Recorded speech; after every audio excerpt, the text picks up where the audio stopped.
What's up guys, a little bit different of a video today because we're not at the gym, we're at my place, and I'm going to show you a full day of eating again because I know everyone loves a full day of eating, so you can't go wrong with that video.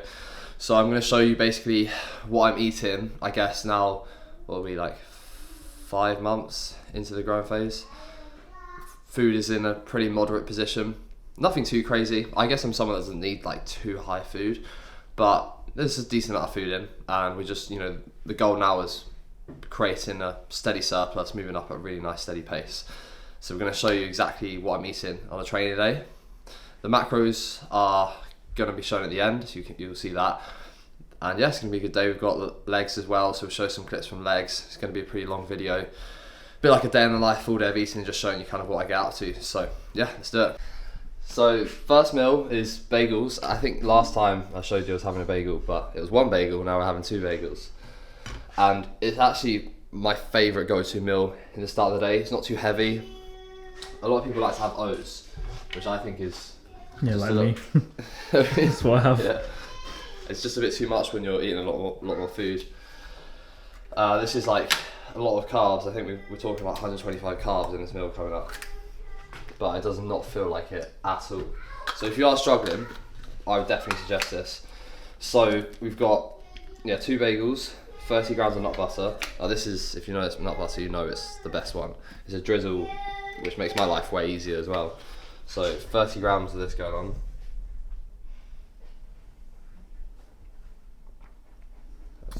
That's 10 grams.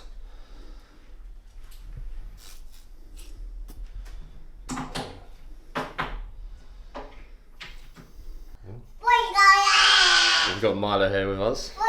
We're actually going to show you his full day of eating as well. Meal 1 was a brioche. This thing is a banana. Usually I used to weigh and try and do 100 grams of banana, but when you're in the growing phase, realistically, if there's a slight difference, it doesn't really matter. Like, if I was in prep, yeah, I'd weigh it, but so I'm just going to do 1 banana. The last bit is some honey. So obviously there's no protein in this yet. Well, I mean, nut butter has a little bit of protein, but not that much. So after this, I'll have a whey shake. So I'm going to do 50 grams of whey, which is 35 protein.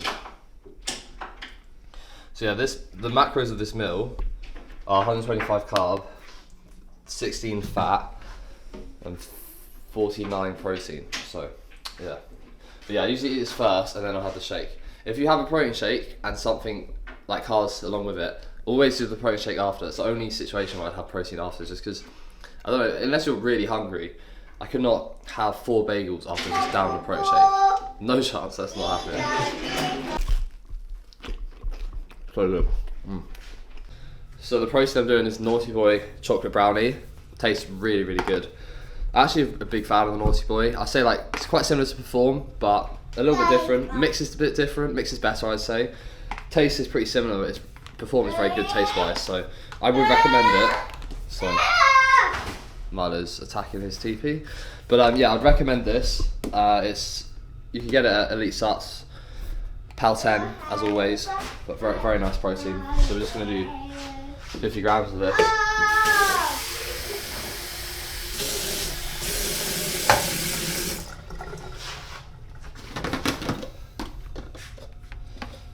So I have whey meal 1 and then post workout, but other than that, I try and stick to getting protein from other sources. But I mean, there's no issues really. I mean, it's highly bioavailable. The leucine content will be high.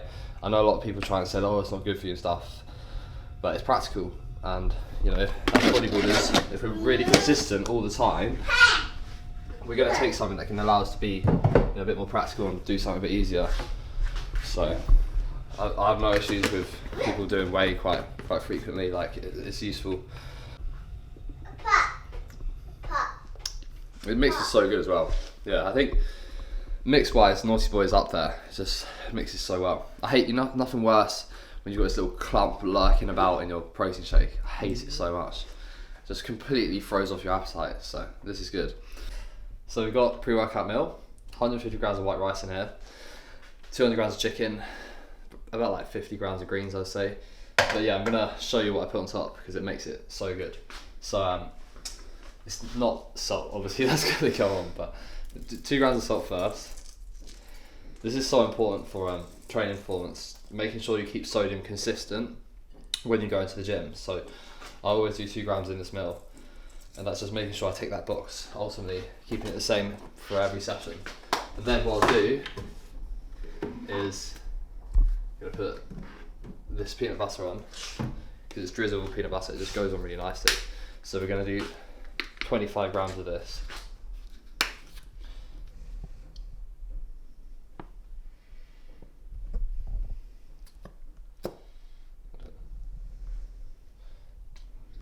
There we go.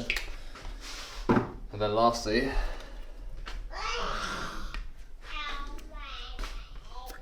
Milo's pretending to be a monster. If anyone's seen Monsters Inc., you know Mike Wazowski, he's trying to be that, so that's why he's making the noises. But then yeah, put some sriracha on. I use a lot of sriracha, I'm going to be honest. I'm just going to put it out there, there's a lot going on here.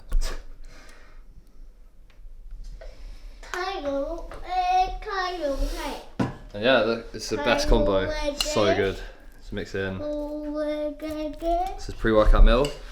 I always have white rice pre-workout. I just think it digests so well. Either that or sometimes I like white bread, like bagels work. I think oats take a little bit longer to digest, so if you're going to do oats, just maybe have it a bit further for training. This is an hour before I train.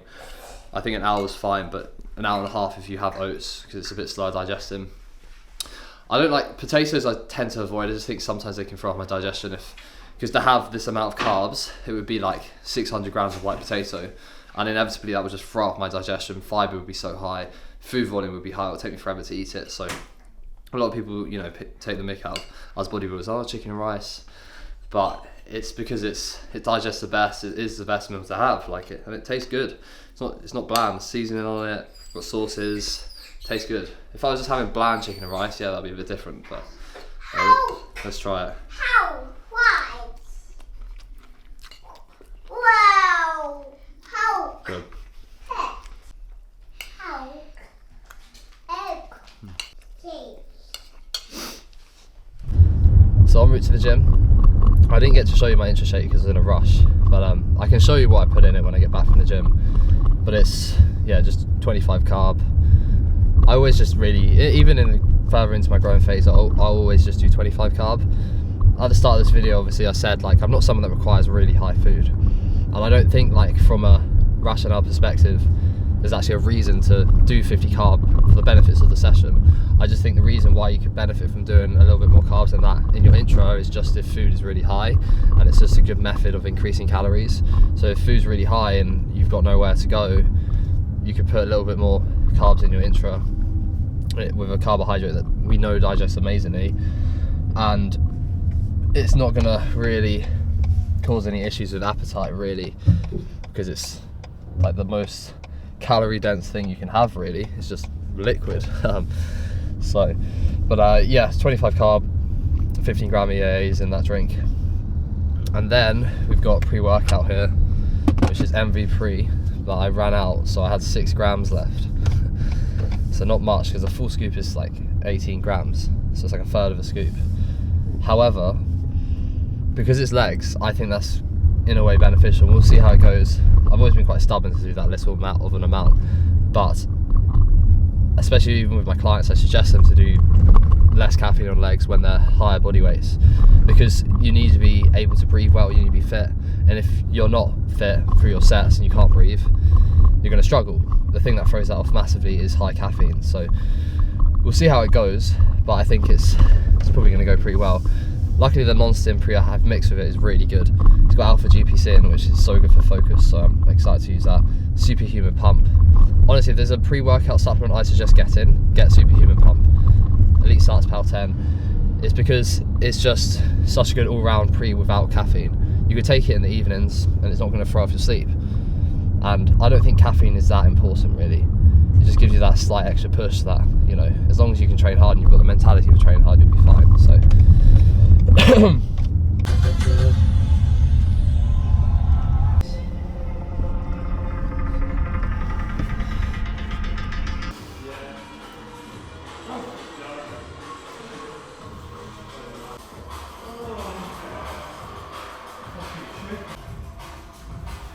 Good stuff as well.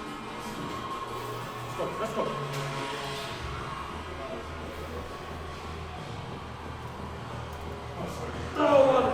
Come on. Drive.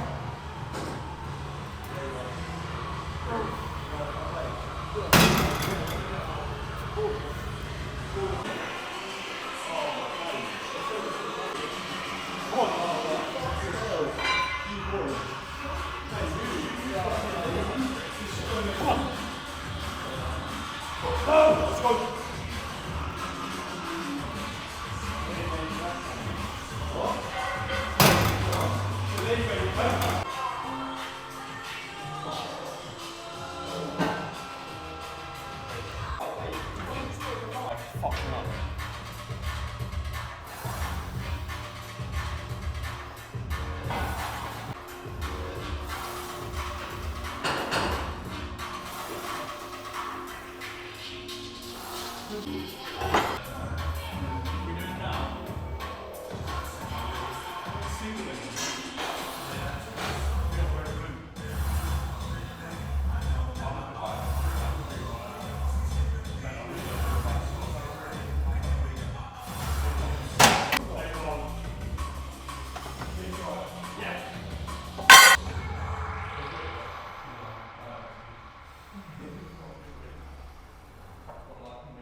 Come on, let's go.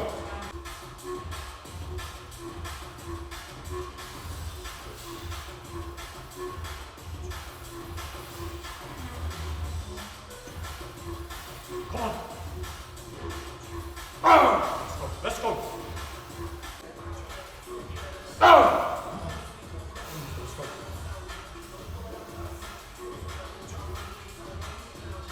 Again, let's go. Come on.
Come on.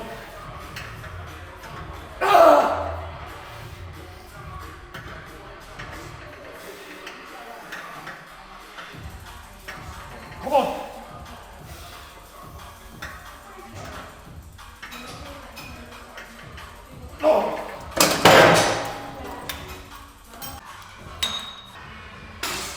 Come on, let's go.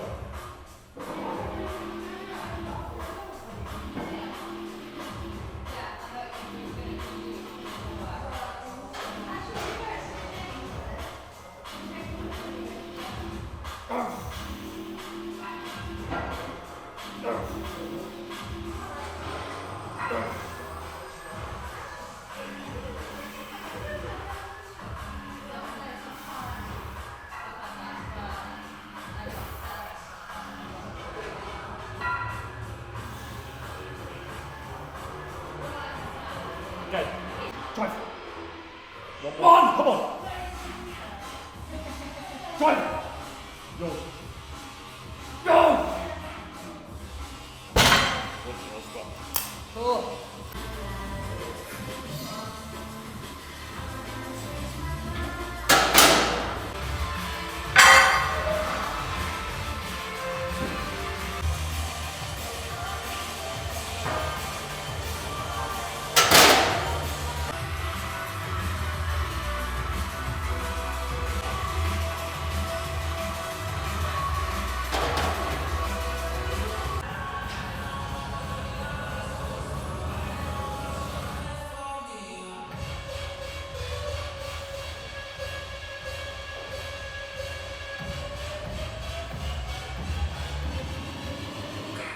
Yeah, come on.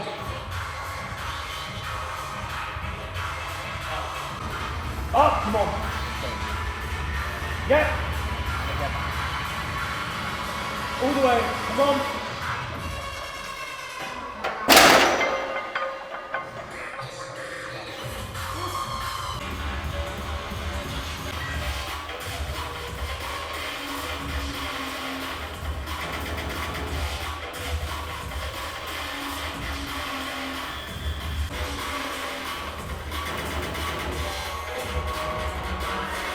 Go.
So legs wrapped up. I didn't really talk at all in that session because I thought we're doing a full day of eating, we don't want to make it too long. But just like highlights from the session, just seeing what happened. But yeah, very productive session actually. And I was really happy because it's quite far into my meso now, and we've seen a clear correlation now. Like I know that once I get to week 7ish, things do start to drop off significantly compared to before. And whenever I come out of a devolume, training just moves so well, like amazingly, like it just does. And it just shows me that, you know, devoluming around the 8th week consistently for me works, and that's going to be kind of the game plan moving forward. Whether or not other people should follow a fixed timeline or not depends. One thing I will say is if you're really consistent with your intensity, then if you're in a growing phase and your rate of gain is the same, your progressions are very consistent, and you just train the same intensity all the time, you're probably going to need to devolume at the same time because you're not changing things. Whereas if you're not, and you're not as consistent, or things change, then maybe, you know, you can't listen to that fixed timeline as much because you are potentially just eating into progressive training. Like you're doing it and you don't need to, and that's not what you want to be doing. So it really depends. But one thing I will say is the only time where you are consistent with lots of variables is when, sorry, this car is reversing into me. One thing I'll say though is when you are consistent with certain variables, the only time something might change is if you go into a diet or something. Because when you go into a diet, once you get into more retention, just focusing on that with training, the fatigue that you accumulate through that phase can be slower. You're not, like if you're going into the gym every week and you're going up and up and up with loading and pushing your performance, that builds up a lot of fatigue versus just doing the same stuff over and over again. So I'd really suggest just kind of, you know, giving it time to really understand how your body works. Just give yourself time to really assess kind of when you think you need to devolume. And you can track data. Like, I've now learned this over years, okay? So it's really important you don't implement something like that too soon and you get it slightly wrong, and then again you're eating into progressive training that you could be doing by just deloading and, you know, missing out on some gains, you know. But yeah, anyway, we're gonna get back, eat post-workout meal, chill out a little bit. I've got a consultation call with a client, and yeah, that's pretty much most of the things ticked off.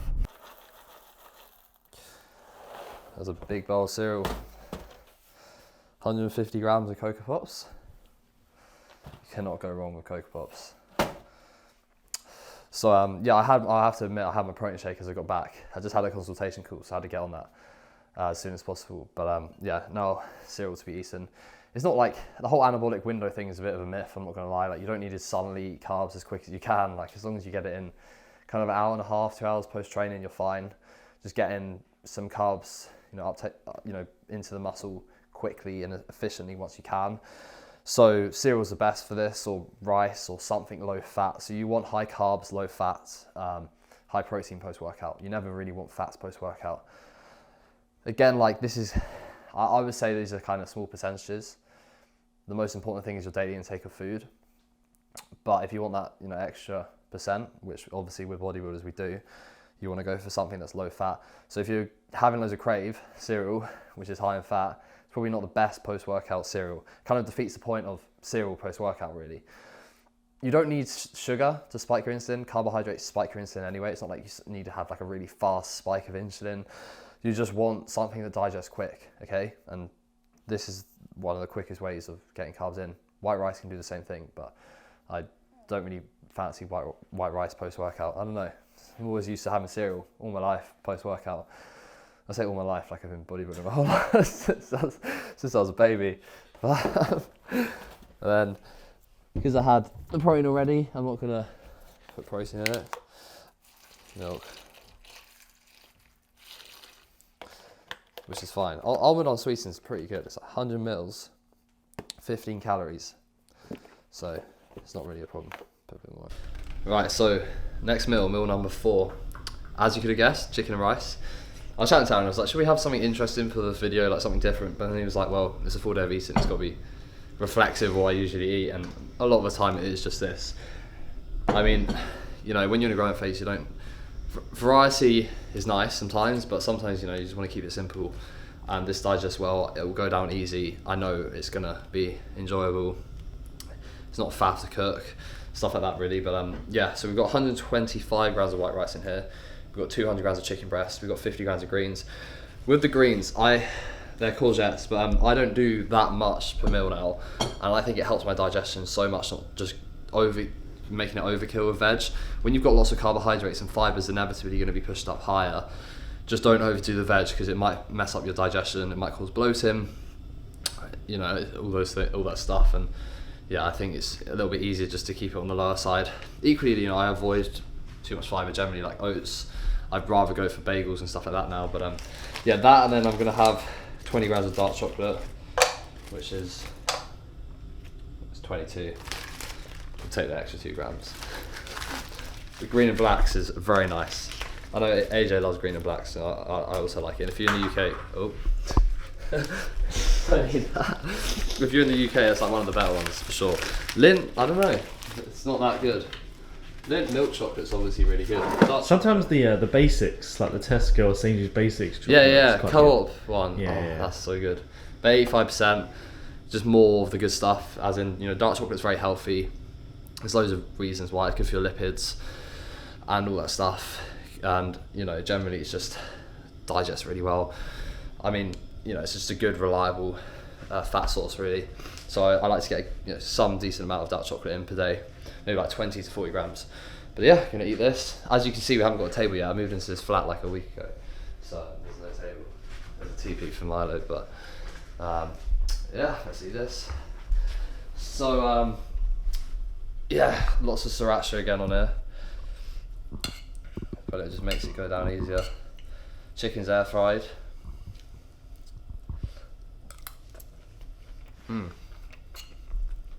Courgettes. One thing I'm going to say, in terms of the sauce, I didn't track it, but I use kind of a consistent amount. When you're in a diet, you should kind of track it, or at least be very precise when you eyeball it. But the key thing is keeping it consistent. So this is why it's useful to have chicken and rice or these meals more consistently, because I can just keep the sauce the same. If your sauce is changing or going in and out, that is actually some calories potentially going in and out. That will change things a little bit. When you're in a growing phase, it doesn't really matter. If you're in a diet phase and you're trying to achieve fat loss, you need the data to be understood. You know, every time you step on the scale, you want to know why that's kind of happening. It just makes for more accurate decisions with adjustments to nutrition. It makes sure, it enables you to essentially know you're not going to put yourself into too big a deficit all of a sudden. You know, kind of, okay, this is happening. It's just that extra bit of precision that, you know, in a prep, it does matter, you know. But I will have this sauce in prep, 100%. You don't have to have bland foods, but I'll just track it. I'll just keep it really consistent with how I kind of, you know, have it per meal. One thing I'll say though, when I was in prep, I used to make my food purposely bland. If you're going into prep, when you get really hungry, you will find there are some sauces that trigger you. So ketchup was one of them. If I had ketchup on things, I'd finish the meal and I'd be like, oh, I'm so hungry. It makes you want to lick the plate. It's awful. When you finish the meal, just sad because it's just ended, and it doesn't help. So yeah. So final meal, as you can see, the quality has changed a little bit because Aaron unfortunately can't live with me apparently. So yeah, just filming this myself. I'm just going to show you my last meal. So I pretty much hit like the majority of my macros now. All that's left is just one more protein spike. So we've got like 33 grams of protein left to hit, and then just carbs and fats, and well, a very small amount of fats to be fair, and a very small amount of carbs. So just protein. So we're going to do 250 grams of Greek yogurt. I love Greek yogurt. I think it's like one of my favorite protein sources. It's always been my go-to like evening meal.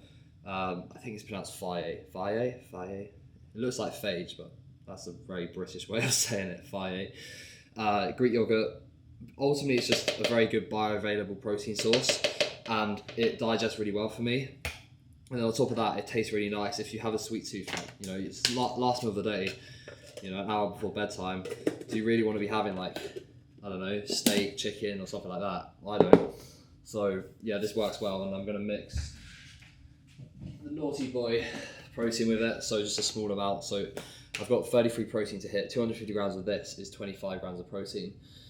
So all I need to do is get 8 grams of protein in here, which is pretty much 10 grams, well, 12 grams to be precise. So we put 12 grams in here. I always accidentally go over whenever I do this, and then I have to like scoop protein out.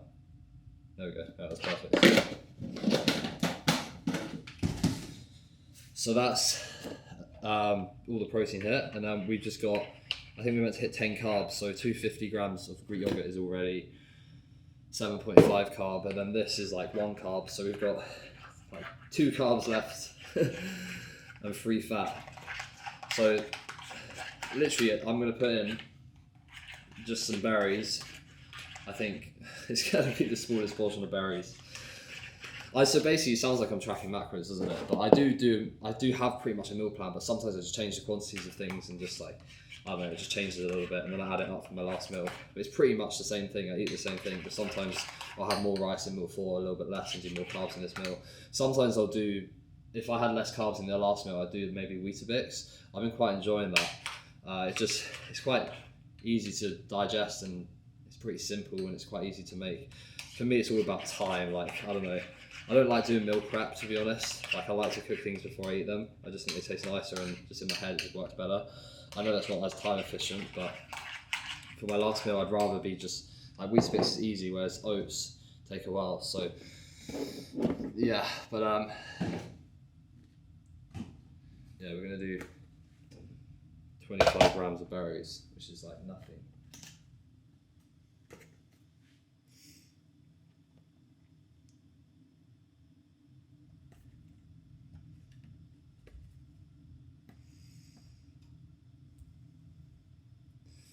Cool, and then we've got to do, that's literally like 5 berries in it.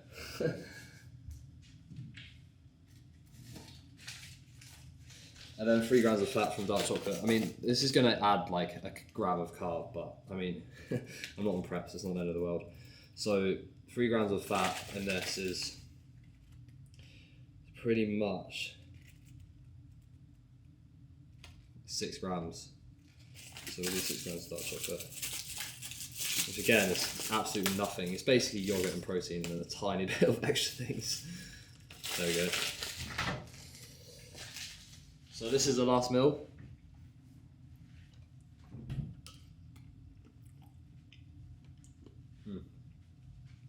Yeah. This is really good, guys. I prefer it to the brownie before. Pal 10 really slaps. I really recommend. It's very nice.